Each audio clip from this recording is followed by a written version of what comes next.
하나님의 말씀을 한 절씩 교독하시겠습니다. 요정의 주인들은 자기 수익의 소망이 끊어진 것을 보고 바울과 실라를 붙잡아 장터로 관리들에게 끌어갔다가 상관들 앞에 데리고 가서 말하되 이 사람들이 유대인인데 우리 성을 심히 요란하게 하여 로마 사람인 우리가 받지도 못하고 행하지도 못할 풍속을 전한다 하거늘 무리가 일제히 일어나 고발하니 상관들이 옷을 찢어 벗기고 매로 치라 하여 많이 친 후에 옥에 가두고 간수에게 명하여 든든히 지키라 하니 그가 이러한 명령을 받아 그들을 깊은 옥에 가두고 그 발을 착고에 든든히 채웠더니 한밤중에 바울과 실라가 기도하고 하나님을 찬송하며 죄수들이 듣더라. 이에 이에 갑자기 큰 지진이 나서 옥토가 움직이고 문이 곧다 열리며 모든 사람의 메인 것이 다 벗어진지라. 아멘. 사람이 살다 보면 여러 가지 일을 경험하게 됩니다. 좋은 일만 있으면 참 좋을 텐데 살다가 보면 억울한 일을 당할 때가 너무나 많이 있습니다. 내가 먹은 게 아닌데 내가 먹었다는 오해를 받기도 하고요. 내가 한 것이 아닌데 내가 했다라는 오해를 받기도 하고요. 내가 훔친 적이 없는데 내가 훔쳤다는 누명을 쓰게 되는 경우도 있습니다. 이럴 때는 참 답답하고 억울합니다. 어떻게 속이라도 뒤집어 보여줄 수 있으면 뒤집어 보여주고 싶을 정도로 억울한 것이 우리의 마음입니다. 몇 년 전에 재심이라는 영화가 있었습니다. 재심이라는 영화. 이 영화는 2000년에 있었던 경북 익산에서 일어났던 약촌 오거리 택시기사 살인 사건을 실화를 바탕으로 만든 그런 영화입니다. 당시에 이 사건의 범인을 15살 최모군으로 지목을 하게 됩니다. 그리고 1심에서 이 최모군은 범행을 부인했지만 결국 징역 15년의 구형을 받게 됩니다. 이후에 항소를 합니다.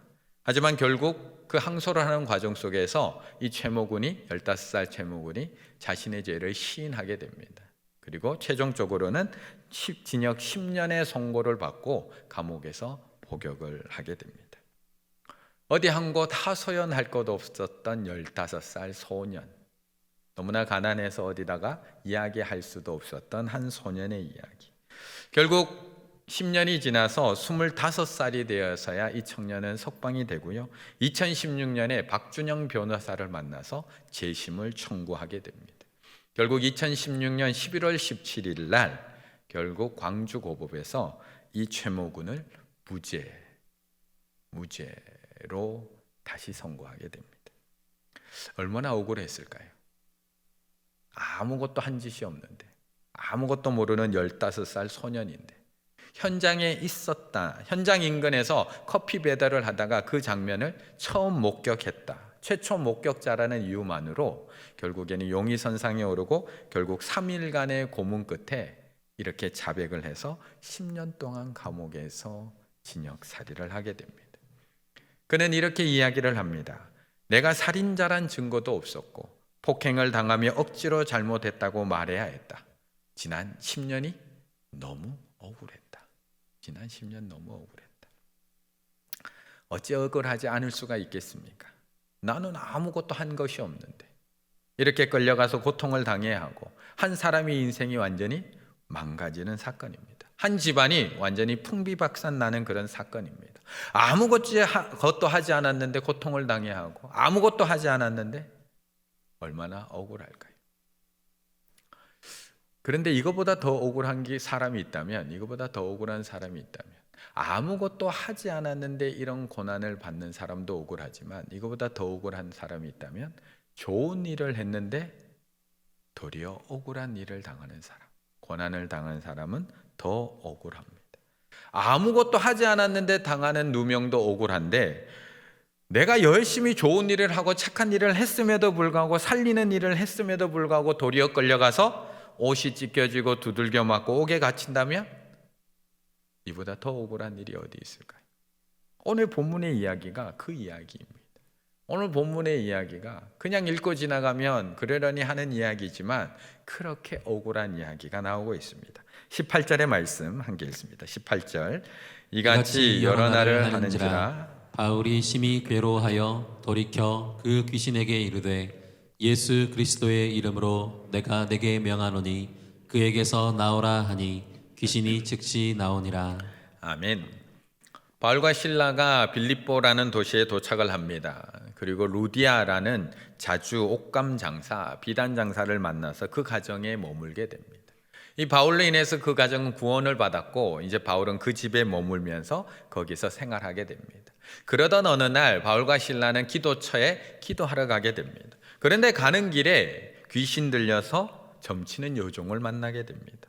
이 여인이 얼마나 점을 잘 치는지 얼마나 용한지 사람들이 참 많이 이 사람에게 찾아온 것 같습니다. 할 때 많은 사람들이 찾아오게 됩니다.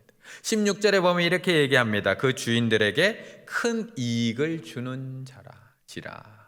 그냥 이익을 주는 게 아니라 큰 이익을 주는 여자입니다. 돈을 조금 벌어준 게 아니라 큰 돈을 벌어줍니다. 그런데 가만히 읽어보면 뭐라고 얘기하느냐? 주인도 한 명이 아닙니다. 주인들에게 큰 이익을 준다. 한 명에게 돈을 갖다 주는 게 아니라 여러 명에게 나누어 주는 구조를 가지고 있는, 배분 구조를 가지고 있는 상황입니다. 한 여종을 한 주인이 데리고 있는 것이 아니라 여러 주인이 한 여종을 공동 투자해서 데리고 있고 거기서 큰 이익을 거두고 있는 구조를 가지고 있는 모습입니다.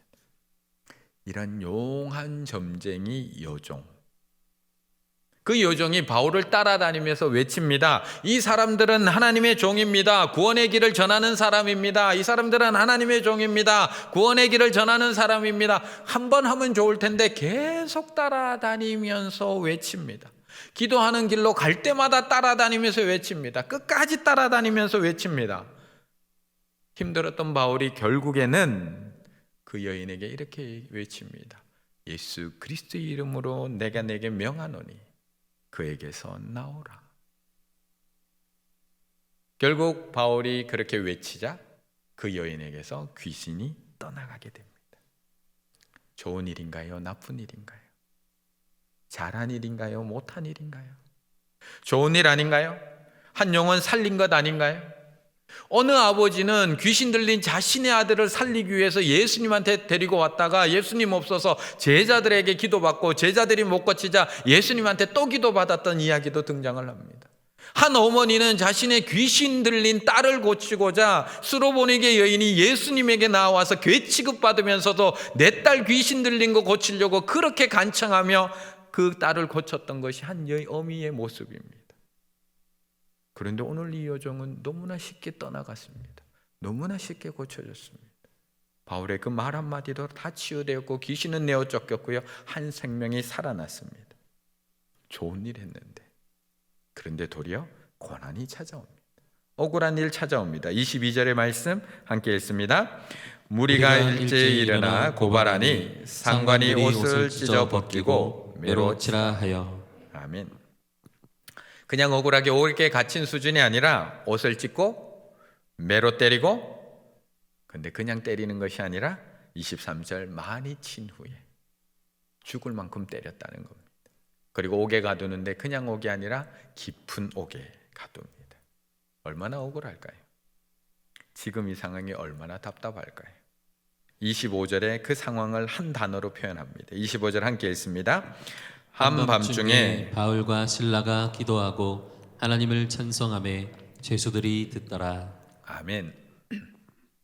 25절 시작하면서 한밤중에 이게 지금 사도 바울이 당한 상황입니다. 한밤중에 모든 것이 다 막혀있는 상황, 깜깜한 상황. 그런데 이것은 외부적으로 환경적인 것만 의미하는 것이 아니라 내 마음적인 것도 의미합니다. 한밤중입니다. 아무것도 보이지 않는 깜깜한 밤중, 억울하고 답답한 깜깜한 밤중. 개인적인 일을 한 것도 아닙니다. 예수 그리스도의 이름으로 사역한 겁니다. 하나님의 일 한 겁니다. 나쁜 짓 한 것도 아닙니다. 좋은 일 한 겁니다. 내 개인의 이익을 위해서도 한 것도 아닙니다. 그 여인을 위해서 한 일입니다. 한 생명 살렸고요, 평생 귀신에게 묶여 살아야 될 한 여인을 구해줬습니다. 그런데 온갖 고초를 다 당하고 깊은 옥, 1층에 있는 일반 감옥도 아니고 지하 1층에 있는 감옥도 아니고 지하 2층까지 내려가는 그 깊은 옥, 흉악한 범죄인들, 중범죄자들만 모아놓은 그곳에 갇히게 됩니다. 바울이 행한 일이 이렇게 맞을 일인가요? 바울이 행한 일이 이렇게까지 잘못한 일인가? 바울이 행한 일이 이렇게 흉악 범죄자들이 갇히는 그런 깊은 옥에 갇힐 그런 일들인가요? 불평 원망 쏟아내어도 이상할 일 아닙니다. 화가 나서 벽을 때려도 이상할 일 아닙니다. 우리는 조금만 억울한 일을 당해도 사람이 어떻게 그럴 수 있냐고 우리는 매일 화내며 살아갑니다. 우리는 조금만 내가 하지 않은 일을 했다라고 이야기하면 강 큰 사람은 가서 따지고요, 간 작은 사람은 누군가가 가서 또 하소연을 해야지 그래도 내 마음 풀립니다. 화내는 것 당연한 상황입니다. 그럼에도 오늘 사도 바울은 원망하거나 불평하지 않습니다. 도리어 그들의 입에서는 우리가 잘 아는 것처럼 기도가 흘러나오고요, 찬송이 흘러나옵니다. 어떤 기도와 어떤 찬양인지는 모르겠습니다. 그런데 한밤중에 바울과 실라가 기도하고 하나님을 찬송하며 죄수들이 듣더라. 그러자 놀라운 일이 벌어집니다. 우리가 너무나 잘 알고 있들 26절. 이에 갑자기 큰 지진이 나서 옥토가 움직이고 문이 곧 다 열리며 모든 사람이 메인 것이 다 벗어진지라. 이에 갑자기 문이 곧 다 열리고 모든 사람이 메인 것이 다 벗어진지라. 다 열리고 다 벗어진지라. 그런데 그것이 이에 갑자기. 찬송을 냈더니 이에 갑자기. 이것이 찬송의 능력이고 이것이 찬양의 힘입니다. 찬양은 우리의 마음속에 있는 이 어두움을 물리쳐주는 그런 능력과 힘을 가지고 있습니다. 찬양은 우리를 가두고 있는 그 감옥의 문을 여는 능력과 힘을 가지고 있고요. 찬양은 우리가 메인 것들로부터 우리를 자유하게 하는 그런 능력과 힘을 가지고 있습니다. 우리가 잘 알고 있는 다윗은 물맷돌 하나로 골리앗을 쓰러뜨릴 정도로 싸움을 잘하는 훌륭한 장수였습니다. 하지만 그는 싸움을 잘했을 뿐만 아니라 늘 찬양과 함께 살아온 사람들입니다. 그래서 다윗은 늘 악기와 함께 살아가고요, 그의 입술에서는 찬양이 멈추지 않습니다. 사무엘상 16장에 보시게 되면 사울 왕의 악신에 걸렸을 때 다윗은 그 사울을 위하여 수금을 연주하게 됩니다. 그 장면을 이렇게 말씀합니다. 사무엘상 16장 23절. 하나님께서 부리시는 악령이 사울에게 이를 때에 다윗이 수금을 들고 와서 손으로 탄즉 사울이 상쾌하여 났고 악령이 그에게서 떠나더라. 이 찬양의 능력을 어려서부터 경험한 다윗, 어려서부터 이 찬양의 능력과 함께 살아온 다윗은 늘 그의 입술에서 찬양이 떠나지 않습니다. 그래서 시편의 많은 시들을 다윗이 짓고 하나님 앞에 찬양으로 올려드립니다. 그런데 다윗이 부른 시편들을 가만히 살펴보면 다윗이 기쁠 때 부른 찬송보다 힘들고 어려울 때 부른 찬송시가 더 많습니다. 비탄시, 탄원시들이 훨씬 더 많습니다.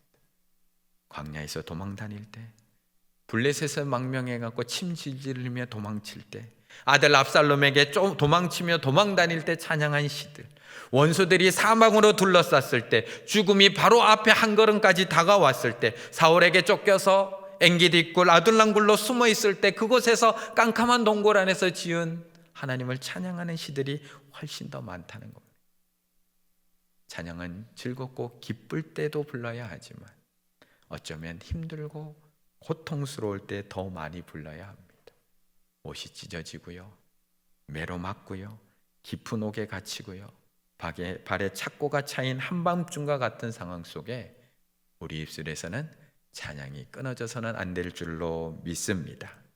그럴 때에 우리가 있는 그 캄캄한 동굴에서 주님과 함께 있을 수 있고요, 그럴 때에 광야를 걸을 때 주님과 동행할 수 있습니다.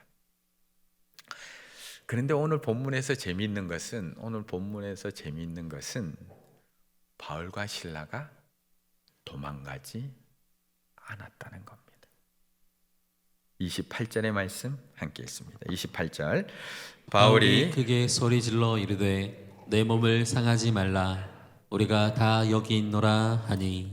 아멘. 만약에 바울과 실라가 하나님 앞에 기도했을 때 자신들의 회복을 위해서 기도했다면 옥문이 열리고 바로 뛰어나갔어야 맞습니다. 만약에 바울과 실라가 자신이 풀려나는 것을 위해서 기도하고 찬송했다면 이제 문들이 다 열리고 착고들이 다 풀어지고 나면 바로 뛰어나가야 했습니다. 자신이 기도한 대로 찬양한 대로 하나님의 능력이 나타났고요. 옥문이 다 열렸다면 바로 뛰어나가는 것이 맞습니다. 내가 그렇게 기도했거든요. 내가 그것을 위해 찬양했거든요. 그러면 문이 열리는 순간 나 자유 얻었네, 너 자유 얻었네 뛰어나가는 것이 맞습니다. 그런데 바로 뭐라고 얘기하느냐? 우리가 다 여기 있노라. 우리가 다 여기 있노라.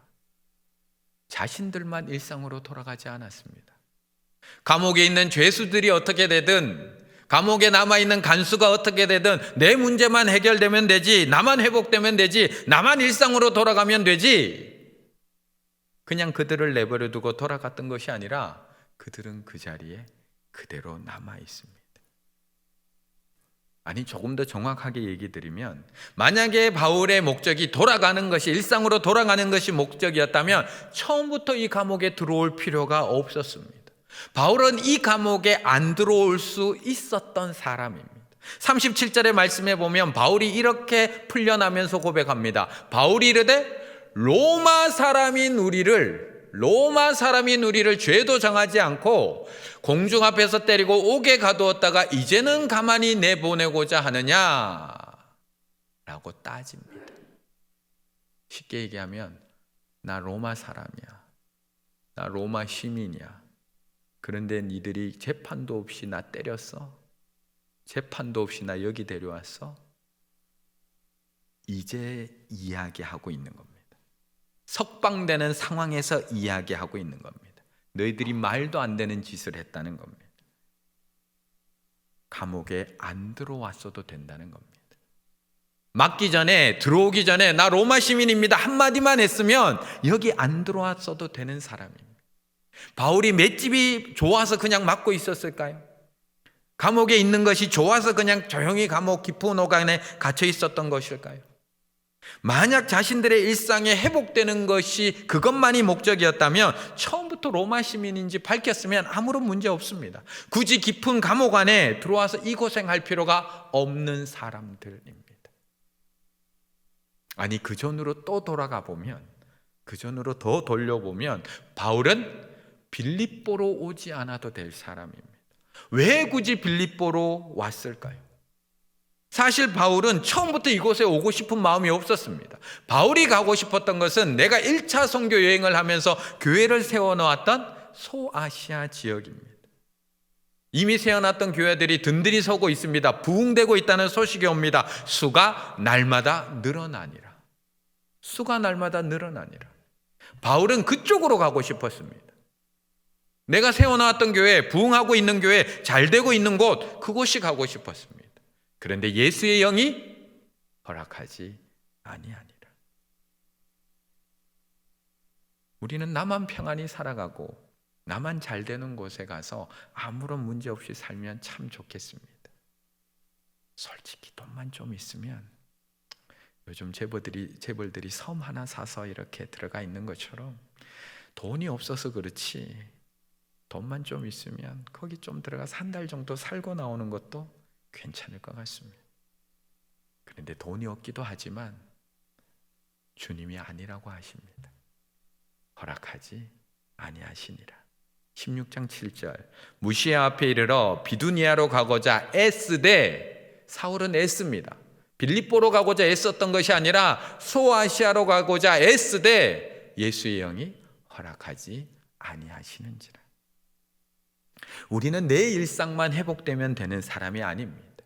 우리는 나만 이 어려움에서 벗어나고 나만 이 코로나의 상황에서 피해 입지 않고 나만 코로나에 걸리지 않으면 되는 사람이 아니라는 겁니다. 우리는 함께 회복되어야 되는 사람들입니다. 함께 회복시켜야 하는 사람들입니다. 찬양 가운데 나도 회복되어야 되지만 내 곁에 있는 사람들, 내 주변에 있는 사람들, 내 이웃들까지도 회복시켜 나가야 하는 사람들. 34절의 말씀 함께 읽습니다. 34절 그들을 데리고 자기 집에 올라가서 음식을 차려주고 그와 온 집안이 하나님을 믿음으로 크게 기뻐하니라. 아멘. 그와 온 집안이 하나님을 믿음으로 크게 기뻐하니라. 내가 풀려나서 기쁜 게 아니고요, 그 가정이 구원받고 그 가정이 평안을 누리고 그 가정이 회복되는 것을 보고 기뻐하고 있습니다. 하나님이 왜 굳이 여기에 보냈을까? 하나님이 왜 굳이 나를 여기에 보냈을까? 처음에는 사도 바울도 이해가 되지 않았습니다. 그래서 하나님께서 계속 가라고 하는데도 계속 그 말씀에 수긍하지 못하고 애쓰고 있는 겁니다. 계속해서 송아시라로 가려고 애쓰고 있는 것이 하나님의 말씀을 받아들일 수가 없었습니다. 그러나 자신을 부르는 그 환상을 보며 하나님의 뜻을 알게 되고 그 뜻을 받아들이기 시작을 합니다. 그리고 인정합니다. 10절 말씀에 보면 이렇게 말씀합니다. 이는 하나님이 저 사람들에게 복음을 전하라고 우리를 부르신 줄로 인정함이라라. 이는 하나님이 저 사람들에게 복음을 전하라고 나를 부르신 줄로 드디어 인정하고 있습니다. 인정하다, 신비바조라는 뜻을 가지고 말을 사용을 합니다. 신비바조. 함께 짜맞추어 한 몸을 이루다. 함께 짜맞추어 한 몸을 이루다. 일상의 행복을 빼앗기고 싶지 않은 것은 바울뿐만 아닙니다. 우리 모두 마찬가지입니다. 잘 되는 곳으로 가고 싶은 것 저의 마음입니다. 편안한 쪽으로 가고 싶은 것 우리들의 마음입니다. 아무 문제 없는 곳으로 가고 싶은 것 바울의 마음입니다. 그래서 바울도 오랫동안 애쓰며 기도하며 하나님하고 씨름합니다. 하지만 하나님의 뜻을 인정하고요, 순종하기 시작을 합니다. 바울이 그 환상을 보았을 때 내 생각을 내려놓고 하나님의 뜻에 내 마음을 짜 맞추기 시작을 합니다. 하나님의 뜻에 맞추기 시작을 합니다. 하나님의 뜻을 인정하며 하나님과 한 몸이 되고 한 팀이 됩니다. 이는 하나님이 저 사람들에게 복음을 전하라고 우리를 부르신 줄로 인정함이라. 잘 되는 곳으로 가라고 옥문을 열어주신 것으로 인정하는 것이 아니라 저 사람들에게 가서 복음 전하라고 나를 부르신 줄로 인정함이라. 그때부터 바울은 하나님과 한 몸이 되어서 소아시아가 아니라 고난이 기다리고 있는 마게도냐로 갈 수 있었습니다.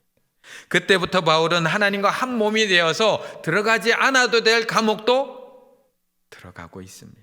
그때부터 바울은 옥문이 열렸음에도 불구하고 뛰어나가는 것이 아니라 그 자리에 남아있을 수 있고요, 그때부터 바울은 자신을 가두었던 간수의 집까지 따라가서 그들에게 복음을 전하고 그 가정에 기쁨을 전해주고 있습니다.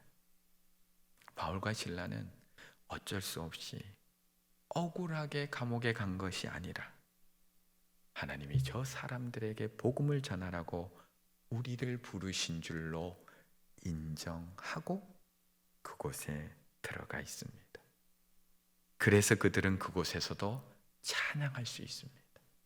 옥문이 열렸음에도 남아있을 수 있고요, 자신을 가두었던 간수의 집까지 함께 가서 그들에게 복음을 전해줄 수 있는 것입니다.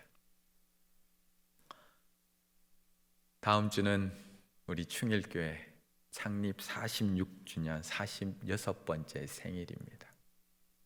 46년 전 하나님께서 우리 충일교회를 충주 땅에 세워주셨고 이곳까지 옮기게 하셔서 여기에 또 이렇게 든든히 세워주셨습니다. 그렇다면 왜 하나님께서 우리 충일교회를 이 땅 가운데 세워주셨을까요? 왜 다른 곳이 아니라 이곳에 이렇게 든든하게 하나님께서 세워주셨을까요?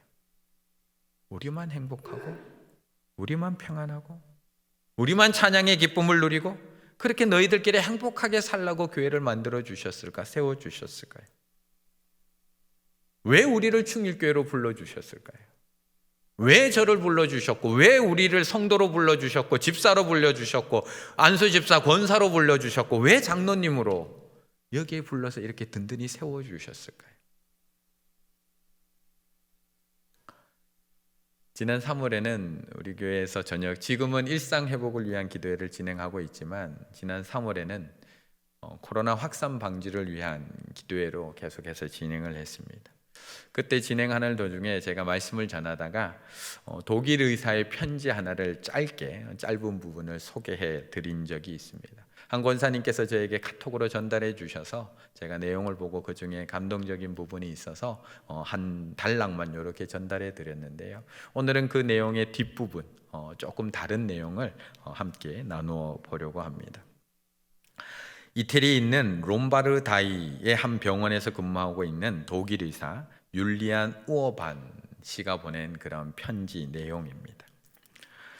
지난 3주간 제가 이곳 병원에서 보고 경험한 광경은 이제까지 제가 꿈꿨던 그런 그 어떤 끔찍한 꿈보다도 더 끔찍한 그런 상황입니다. 처음에는 몇 명이더니 몇십 명이 되었고 이제는 몇백 명이 되었습니다. 저희는 이제 의사가 아니라 컨베이어 벨트에 밀려 나오는 물건을 솎아내듯이 누가 살고 누가 죽고 누굴 집으로 돌려보내야 되는지를 결정하고 있습니다. 불과 2주 전까지만 해도 저와 제 동료들은 무신론자였습니다. 그도 그럴 것이 저희 의사들은 인간의 지식으로 신의 존재를 거부하는 것을 이미 배워온 사람들이거든요. 매주 교회 가시는 부모님을 전 늘 비웃었습니다. 그런데 9일 전에 75세 되시는 목사님 한 분이 이곳에 오셨어요. 호흡곤란에도 불구하고 늘 다정하셨고 성경을 꼭 들고 계셨죠. 그분은 임종을 앞둔 분들에게 손을 잡고 성경을 읽어주셨습니다. 몸과 마음이 지친 저희들은 그분이 들려주시는 성경 말씀을 귀 기울여 들을 수 있었죠. 어제 그 75세 목사님이 돌아가셨습니다. 3주 만에 120명이 죽어가고 의료진들은 피폐하고 지쳐버린 이곳에 몸도 성하지 않으신 그분은 우리가 상상도 못했던 평안을 선사하고 가셨어요.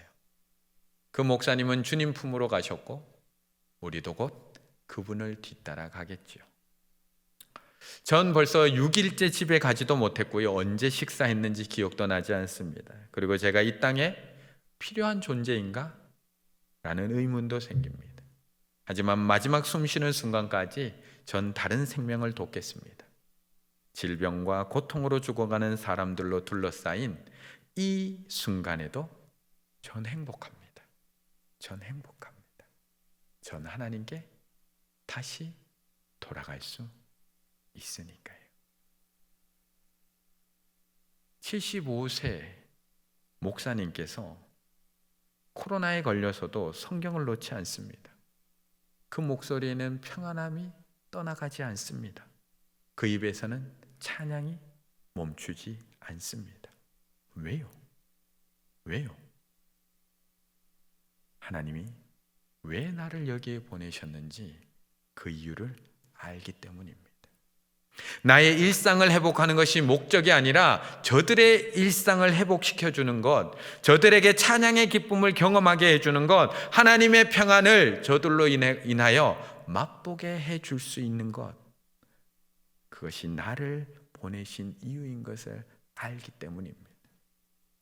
찬양은 우울한 나의 마음만을 회복시켜 주시는 능력이 아닙니다. 25절의 말씀을 정확하게 읽어보시면 이렇게 말씀합니다. 하나님을 찬송하며 하나님을 찬송하며 죄수들이 듣더라.